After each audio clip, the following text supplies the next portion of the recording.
El último de la compañera Angélica, porque hemos escuchado sus groserías Todo el rato, sí. Y yo a ti también te lo dije, si estás presente, dime para no ir llevar a la Connie. Si está allá, esa hora está La profesora gente, no, weona, puro garabato de mi compañera ¿cómo me nomás que dijiste? no te das cuenta de lo que está diciendo.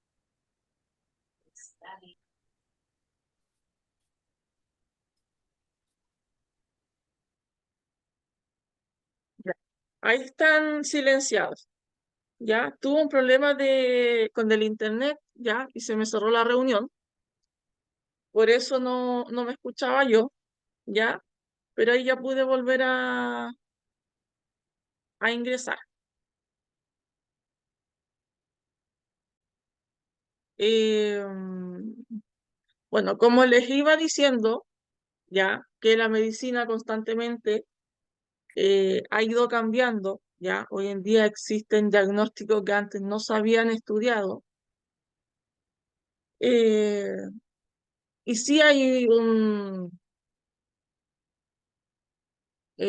¿cómo decirlo? Como un sobrediagnóstico, ¿cierto? Sí lo hay, eh, ya que el rango de la normalidad ya ha ido variando al avanzar en los años, ¿ya? Hoy en día lo que antes era normal, hoy día no es normal y puede ser que lo que hoy día se considera normal, en 10 20 años más no sea normal, ¿ya?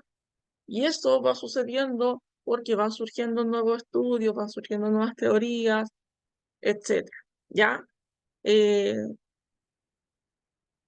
bueno, en cuanto a la experiencia que comentó recién la compañera, es algo que yo siempre recomiendo, ¿ya?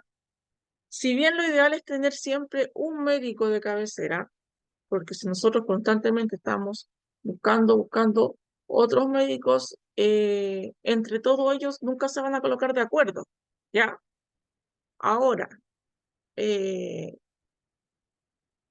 en un caso particular, ya, si yo no estoy conforme con el diagnóstico, yo no estoy conforme con la respuesta del médico, puedo obviamente consultar a otro, ya, o puedo buscar un especialista, porque a veces, eh, no sé, un ejemplo, a veces son médicos generales que diagnostican y a lo mejor lo que necesita es un disculpen, un neurólogo, un psiquiatra, o necesitan un especialista en el desarrollo, qué sé yo, ¿ya?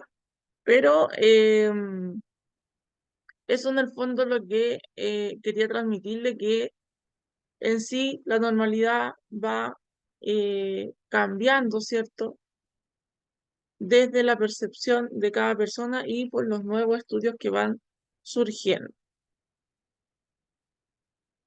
Miren, aquí hay un dato importante. Nos dice que recién a los 10 11 años los niños adquieren esa habilidad de poder observarse a ellos mismos y de poder evaluar ya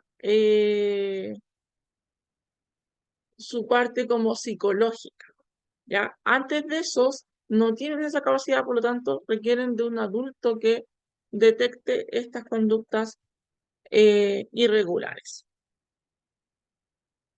Eh, Estoy viendo la hora, son las 8:05 tengo yo. Bueno, acá tengo las 8:08, no sé qué no. Ya nos vamos a guiar por la hora de mi computador que dice 8:05, ¿ya? Vamos a volver a las 8:20, ya vamos a dar esos 15 minutitos que siempre damos. ¡No estoy tocándote! ¡No estás tocándome!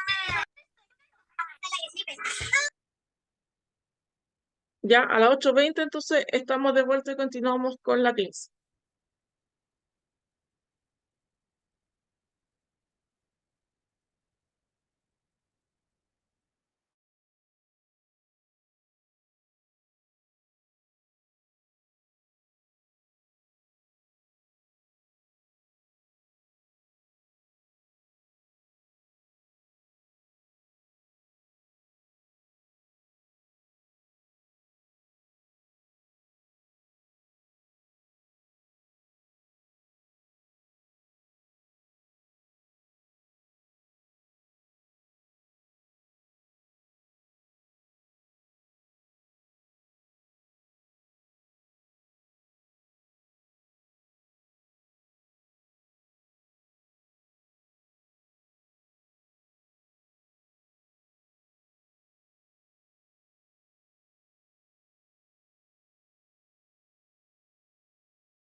Ya estamos de vuelta.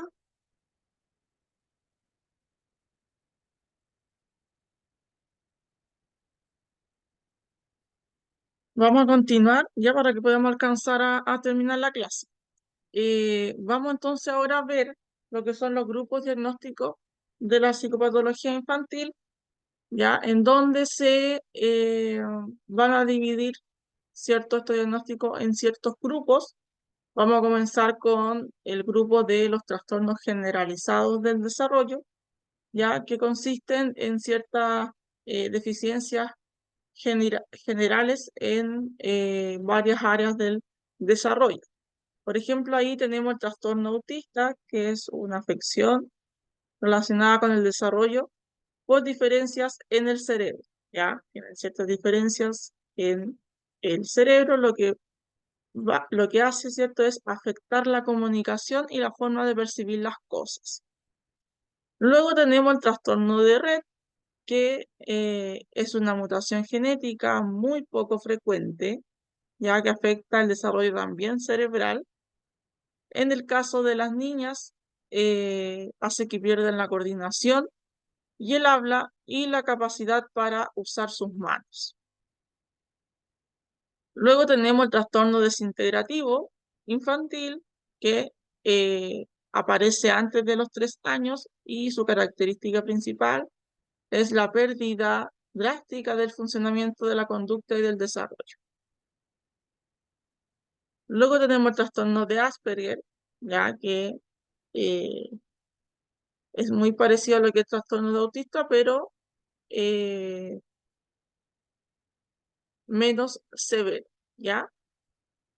Y hay otros trastornos que no encajan en estos 4 mencionados, pero pueden referirse a alguna alteración profunda y grave en 3 de las principales áreas del desarrollo del niño.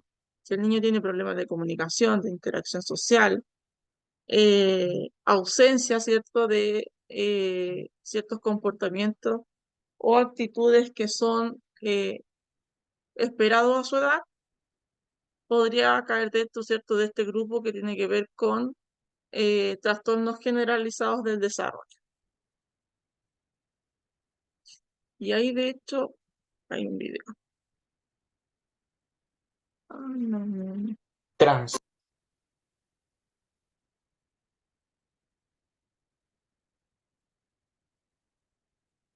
generalizados del desarrollo. Integrantes: Adriana Rivera, Claudia Zulca, Catherine Luna y Richard Ricker. Según el CIE-10, se trata de un grupo de trastornos caracterizados por alteraciones cualitativas de la interacción social de las formas de comunicación, por un repertorio repetitivo, estereotipado, restrictivo de intereses y actividades. Existen 5 subcategorías que comprenden el trastorno generalizado del desarrollo. ¿Cuáles son? Síndrome autista, también conocido como autismo de Kanner, síndrome de Rett, trastorno desintegrativo de la infancia, síndrome de Asperger y por último el trastorno generalizado del desarrollo no especificado. ¿Qué tienen en común? Una asociación de síntomas conocidos con el nombre de la triada de Wien. ¿Cuáles son? Número 1, déficit en las relaciones sociales. Número 2, alteración de la comunicación verbal y no verbal. Número 3, centro de interés restringido y o conductas repetitivas. Características. Estos trastornos se manifiestan durante los primeros años de vida. Se puede presentar un patrón especial, con ecolalia inmediata o retardada, actividades estereotipadas y repetitivas, y por último, clara falta de respuesta hacia los demás, es decir, no fija la mirada, no responde a besos ni caricias. Criterios diagnósticos. Criterio A. Déficit en la comunicación e interacción social que se presentan en diferentes contextos o situaciones. Número 1. Deficiencias de reciprocidad socioemocional que van desde aproximaciones sociales anormales. Número 2. Deficiencias en las conductas de comunicación no verbal utilizadas en la interacción social. Déficit para desarrollarse, mantener y entender las relaciones interpersonales, incluyendo desde la dificultad para adaptar la conducta al contexto social. Criterio B. Patrones de comportamiento restringidos y repetitivos, tal como se manifiesta en dos de los siguientes. 1. Movimientos, o hablar repetitivos o estereotipados. 2. Adhesión excesiva a las rutinas, ritualizados de tipo verbal o no verbal, excesiva resistencia al cambio. Número 3. Intereses efectivamente fijos que son anormales ya sea en su intensidad u objeto. 4. Hiper o hiperactividad sensorial. Criterio C.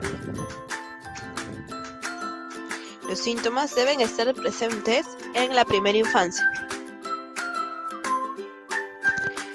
Y por último tenemos el criterio D, que nos dice que es el conjunto de síntomas que afecta y limita el funcionamiento del día a día. Evaluación y diagnóstico. Conductas observadas, conductas de aproximación, contacto físico, vocalización, expresión facial y de emociones, adaptación postural y el llanto. Áreas que se evalúan: neuropediatría, neuropsicología, comunicación y lenguaje, otorrinolaringológico, audiológico, psicomotor, aprendizaje e integración sensorial. El proceso de evaluación inicia con la anamnesis, observaciones directas, instrumentos, reportes de otros especialistas y finalmente el diagnóstico. Los instrumentos de entrevista. El GARS identifica el autismo de los individuos y proporciona severidad, nivel de gravedad y probabilidad de autismo. El PDST es aplicada desde el nacimiento hasta los 36 meses. Son temperamento, las estereotipias, la atención, el apego y el interés por sus compañeros de edad. El ADIR es una entrevista clínica centrada en conductas que se dan raramente en personas no afectadas. El PIA es una entrevista para los padres de niños de 2 a 6 años. Evalúa la conducta social, función comunicativa, actividades repetitivas y alteraciones sensoriales. Instrumentos de observación. El A2 es una evaluación de la comunicación, la interacción social, el juego y el uso imaginativo de materiales para individuos dentro del TEA. El CARS evalúa el comportamiento y diferencia a los niños con autismo de aquellos con problemas del desarrollo. El GATS evalúa el trastorno de Asperger, describe conductas acerca del desarrollo del lenguaje, habilidades de autocuidado, conductas adaptativas y curiosidad del entorno. El EMCHAT es una detección de síntomas relacionados al TEA, encamina a padres profesionales hacia un diagnóstico especializado. El SAT es utilizado por clínicos en niños de 2 a 6 años con sospecha de TEA, también en edades de 14 a 23 meses, pero requiere estudios posteriores. Tratamiento.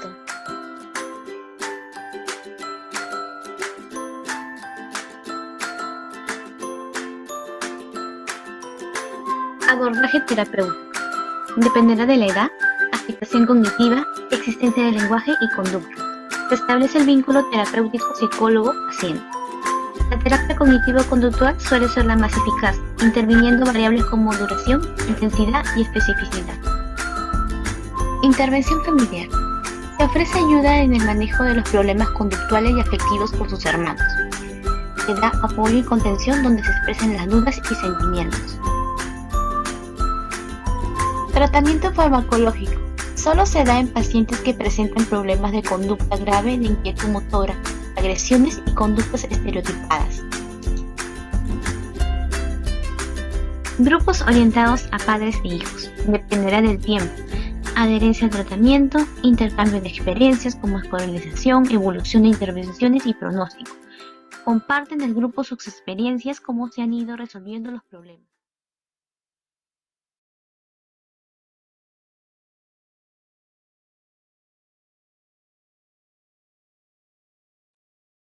Ya, bueno, ahí hablaba, ¿cierto?, de el diagnóstico de estos trastornos, de el tratamiento también, ¿ya? Hay de la evaluación, ¿ya? No coloquen tanta atención en la evaluación ni el tratamiento porque no es algo que se vaya a evaluar, ¿ya? De todas maneras, como les he mencionado otras veces, los contenidos que se evalúan son los que están acá en el PDF. Los videos son solamente un material de apoyo. Ya, pasamos a otro grupo que son los trastornos del aprendizaje, que tiene que ver con el rendimiento académico cuando está por debajo de lo esperado según su edad, su nivel de inteligencia y la enseñanza recibida. Ahí tenemos trastorno de la lectura, ¿cierto?, que tiene dificultad para adquirir ese proceso de lectura. Tenemos el trastorno del cálculo, que tiene dificultades en la adquisición de las habilidades matemáticas. Trastorno de la escritura, que tiene dificultades, ¿cierto?, para componer, escribir textos. Y los no especificados tienen que ver con dificultades que no encajan en los anteriores, pero tienen que ver con el aprendizaje, ¿ya? Estos básicamente son los que aborda el programa de integración en las escuelas. Luego tenemos el otro grupo, que son los trastornos de la comunicación, que tienen relación con el déficit, ¿cierto?, del lenguaje y el habla. Tenemos trastorno del lenguaje expresivo, que tiene que ver con la capacidad por debajo de lo normal en cuanto al vocabulario, es decir, que le cuesta componer oraciones complejas y recordar ciertas palabras. Tenemos el trastorno mixto del lenguaje, que tiene que ver con el receptivo y con el expresivo, que ahí tienen dificultad tanto en la área de recibir la información como de expresarla también. El trastorno fonológico tiene que ver con la dificultad de producir correctamente ciertos sonidos, ¿ya? Cuando los derivan con fonoaudiólogo. El tartamudeo, un trastorno del habla que involucra problemas frecuentes de la fluidez normal y la continuidad del habla. Generalmente también los derivan con fonoaudiólogo. Trastorno de la comunicación no especificado, ya que no tienen que ver con estas 4 anteriores, pero sí tienen que ver con la comunicación. Luego tenemos los trastornos que tienen que ver con las habilidades motoras, y aquí están solamente uno, trastorno de desarrollo de la coordinación, que son ciertos problemas dentro de la coordinación motora, como por ejemplo torpeza, retraso en el desarrollo para sentarse, para gatear, para caminar, ¿ya? Que una de las cosas que también habíamos hablado. Tenemos también los trastornos por déficit de atención y comportamiento, que ahí entra el déficit, ¿cierto?, de atención con hiperactividad, que este viene siendo un trastorno neurobiológico que implica problemas para poder tomar y mantener la atención. Tenemos también trastornos de comportamiento perturbadores, que son donde presentan ciertos patrones de conducta que persisten en el tiempo, son repetitivos y son inadecuados, ¿cierto?, para el contexto, caracterizado por el incumplimiento de las normas, ¿ya? Tenemos trastornos de pica, que tienen que ver con el trastorno de ingesta de alimentos dentro de la conducta alimentaria. El trastorno de rumiación, que tiene que ver que cuando devuelven del estómago los alimentos que antes han sido digeridos o parcialmente digeridos, ¿ya? De manera repetida, e involuntaria. No es cuando se causan el vómito, sino que se devuelven de manera involuntaria, ¿ya? Trastorno de ingesta de alimentos de la infancia o de la niñez también. Cuando, ¿cierto?, son más o menos selectivos para la ingesta de alimentos. Tenemos otro grupo que es los trastornos de la emoción, que ahí está la encopresis, que es la evacuación involuntaria de las heces, ¿ya? Y tenemos la enuresis, que es la también evacuación, ¿cierto?, involuntaria de la orina mientras se duerme, ya que eso puede suceder a cualquier edad, ¿cierto?, que haya algún tipo de trastorno desde las emociones. Tenemos otro grupo que son los trastornos de TIC, ¿ya? Ahí está, por ejemplo, el trastorno que presenta tics o vocales o motores, ya que son cuando se mueven, ¿cierto?, de manera involuntaria o repiten muchas veces, ¿cierto?, una palabra, una vocal. El trastorno de Tourette, que son movimientos o sonidos repetitivos no intencionados, ¿ya? Es importante, ¿cierto?, destacar acá que no son intencionados, ¿ya? Por eso no son problemas de conducta. porque los problemas de conducta en su mayoría son intencionados. Trastorno de tic motores o vocales crónicos, que son los que ya perduran en el tiempo, ¿cierto? Trastornos de tics transitorios que pueden suceder por cierto periodo de tiempo. Hay otros tipos de trastornos que, por ejemplo, está el mutismo selectivo, no sé si lo han escuchado alguna vez, que tiene que ver con un trastorno de ansiedad complejo de la niñez, en donde el niño habla en determinados momentos cuando se encuentra seguro, relajado y cómodo, ¿ya? No habla en todos lados, responde cuando quiere, ¿cierto? Siempre y cuando se encuentre seguro, relajado y cómodo. Trastorno reactivo de la vinculación de la infancia a la niñez es donde el niño no logra establecer vínculos saludables con sus padres o con sus cuidadores. Trastorno de movimientos estereotipados que tienen que ver con ciertos movimientos repetitivos y sin un propósito específico. Y tenemos también el trastorno de la infancia, la niñez, la adolescencia no especificado anteriormente, sino que involucra en cierto el desarrollo de la infancia.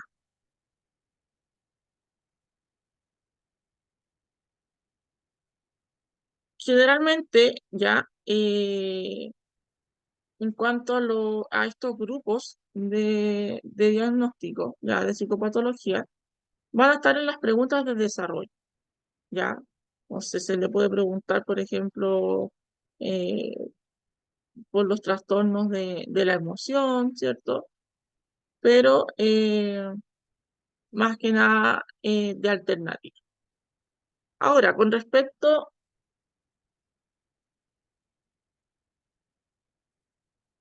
a la evaluación, ¿se acuerdan que había un espacio en el video que hablaba sobre la evaluación? ¿Cuáles son las estrategias que se ocupan, ¿cierto?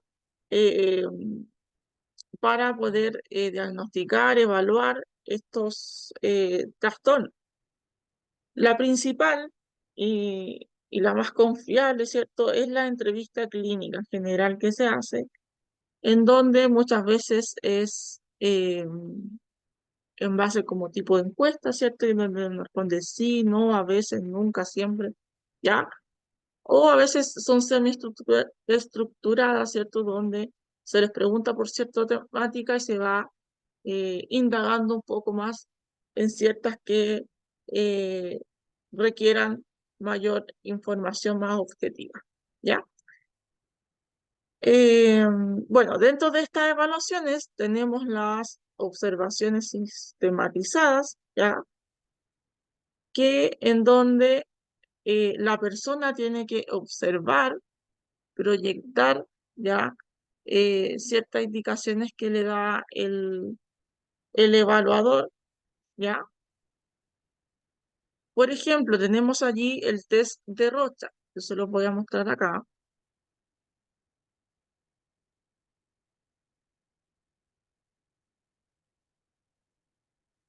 Que puede que alguno lo haya visto por ahí, ¿ya? Que son el test de estas manchitas. No sé si se ve lo que estoy proyectando, ¿verdad? Son estas manchitas, ¿cierto? Que generalmente estas evaluaciones la hacen, por ejemplo, cuando uno postula algún cargo en una empresa, como más reconocida, con más recursos, tienen psicólogos, evaluadores que hacen este tipo de test, ¿ya? Donde lo que busca es proyectar la realidad inconsciente de la persona a la cual estamos evaluando, ¿ya? Y básicamente la pregunta es qué es lo que observa, qué es lo que ve en esa mancha, ¿ya? Tenemos el dibujo de la figura humana que ahí básicamente se le pide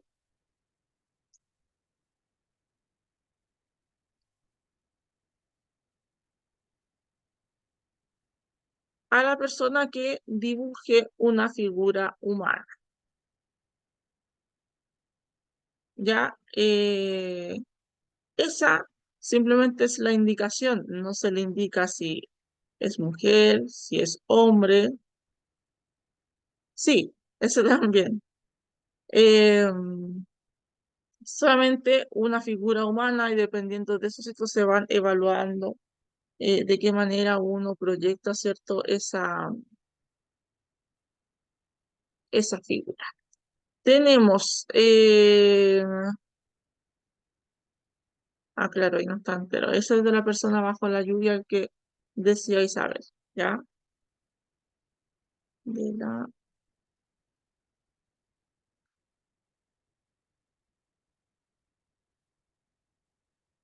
Ahí está, ¿ya? Aquí algo similar, se le indica que dibuje una persona bajo la lluvia, ¿ya? ¿Qué es lo que se evalúa? Si la persona dibuja un hombre, si dibuja una mujer, eh, si dibujan no sé, supongamos si dibuja un hombre, si el hombre es joven, si es un niño, si es un anciano, qué es lo que está haciendo en el dibujo, eh, cuál es, si es bajo la lluvia, de qué manera dibuja la lluvia, si ocupa objetos extras en el dibujo, si no, ya. Todo eso se va evaluando y va indicando ciertos rasgos de la personalidad de las personas. Y el test de la casa, el árbol y la persona. ¿Ya? Que aquí se le pide específicamente que dibuje una casa, un árbol y una persona. ¿Ya? De qué manera lo dibuja, en qué orden lo dibuja, en qué posición lo dibuja, todo eso se va siendo evaluado. ¿Ya? Además se le va haciendo otras preguntas luego de terminar el dibujo para tener como mayor información. Y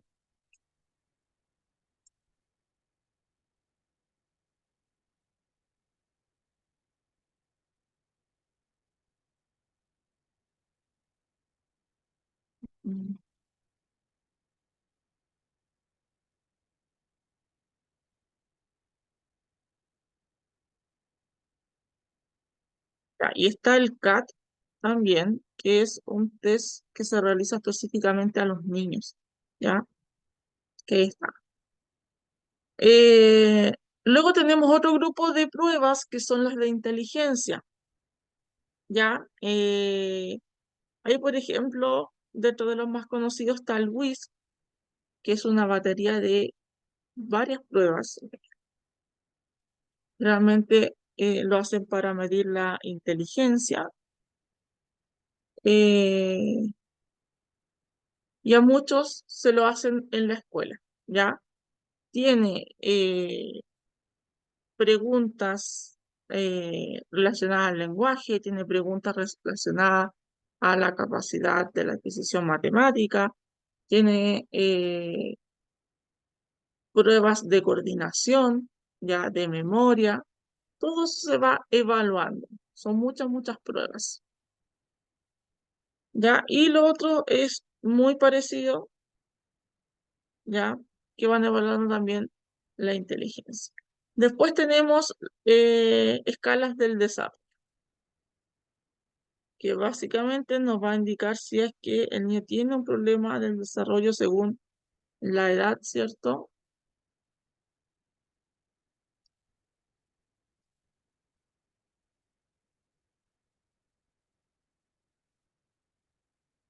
Ya, es muy parecido al que les mostré anteriormente, ya tiene varias pruebas, pero son más específicas para los niños, ¿ya? Porque en el caso del WIS se aplica también a personas más grandes, y en este otro caso es infantil. ¿Ya? Acá tampoco le voy a decir, explíqueme el test de la persona bajo la lluvia, no, ¿ya? Pero es más o menos para que ustedes tengan un conocimiento general de las pruebas que se realizan para evaluar, ¿cierto?, la existencia o no de alguna de estas patologías. Y esto con la clase de hoy. Ya, queda tiempo para el otro video.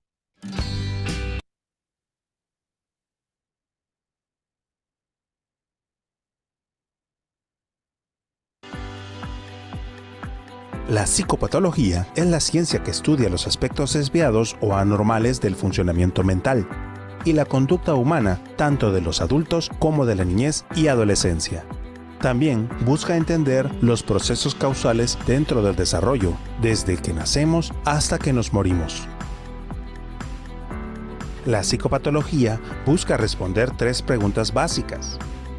¿Cómo son similares y cómo difieren los adultos, niños, niñas y adolescentes en sus trayectorias adaptativas y maladaptativas?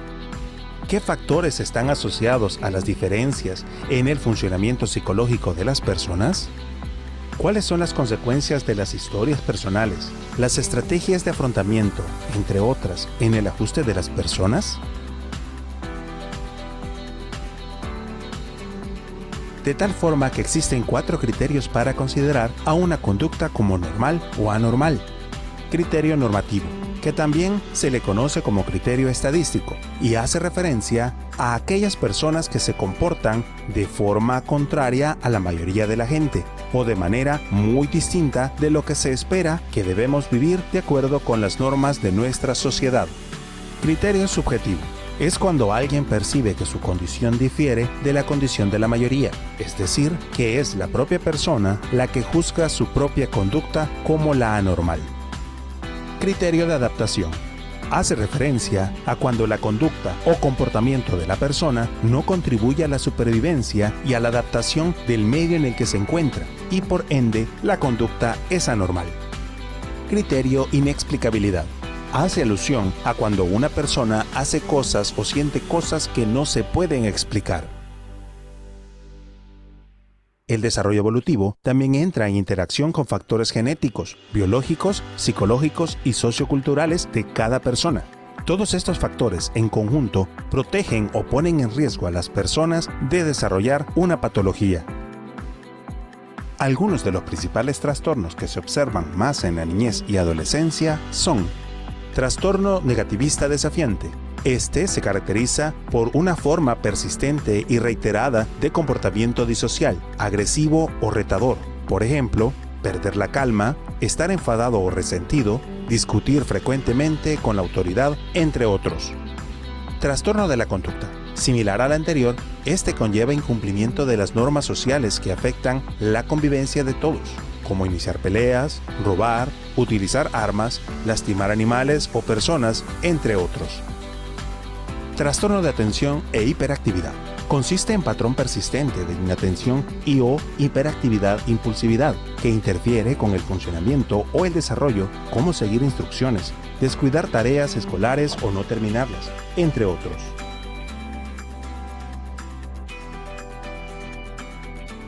Mientras que los trastornos mentales más recurrentes tanto en adultos como en niñez y en adolescencia son: ansiedad.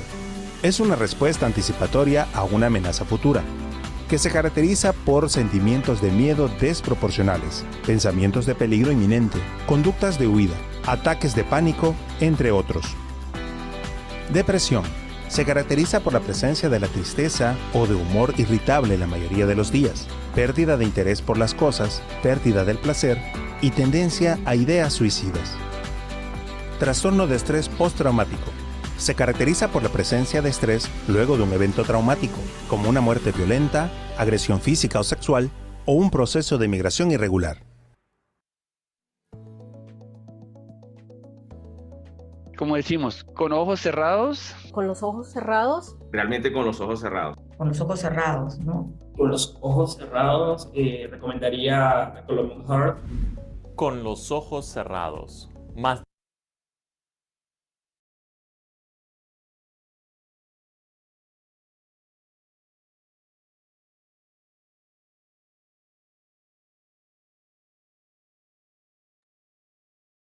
Ya, ¿alguien tiene alguna duda?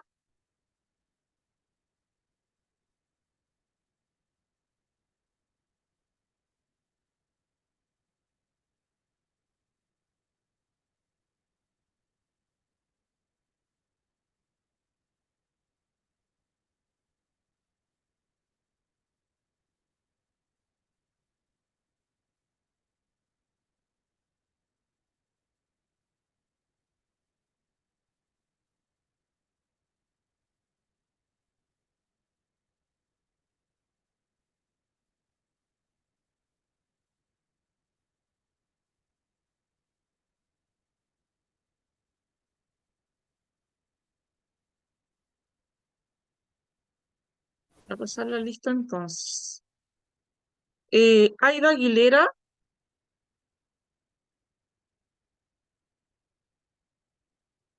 Aida Aguilera. Pamela Álvarez. Presente. Gracias. Daisy Briceño. Daisy Briceño. Sandra Cabrera. Sandra Cabrera. Roxana Canales. Presente, profesora. Buenas noches. Gracias, buenas noches. Valesca Castillo. Valesca Castillo. Catherine Díaz. Presente, profesora. Gracias. Angélica González. Alvarita Herrera. Presente, profesora. Gracias. Isabel Hurtado. Presente. Gracias. Patricia Yantul. Presente, profe. Gracias. Catalina Sea. Diana Ospina. Diana Ospina. Lorena Pastenes. Lorena Pastenes. Sí, Daisy Briceño creo que la dejé presente. Sí. Lorena Pastenes no está. Sandra Ramírez. Presente. Gracias. Paola Retamal. Presente, profesora. Gracias. Nayeli Rivera. Nayeli Rivera. Elizabeth Rojas. Elizabeth Rojas. Solange Rubio. Presente, profesora. Gracias. Yamisel Salas. Yamisel Salas. Sara Saldaña. Sara Saldaña. Presente, profesora. Presente. Gracias. Carolina Salgado. Presente, profesora. Gracias. Marión Salinas. Presente, profesora. Gracias. Emma Sánchez. Marión Silva. Aquí estoy presente. Ya, gracias. Ingrid Solís. Creo que.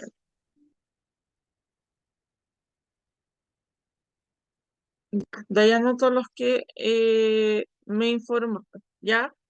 Bueno, si no hay ninguna duda, damos por finalizada la clase. Ya, nos vemos el miércoles en el mismo horario. Les iba a decir yo que Aida Aguilera, no sé si será que presente, déjenme ver.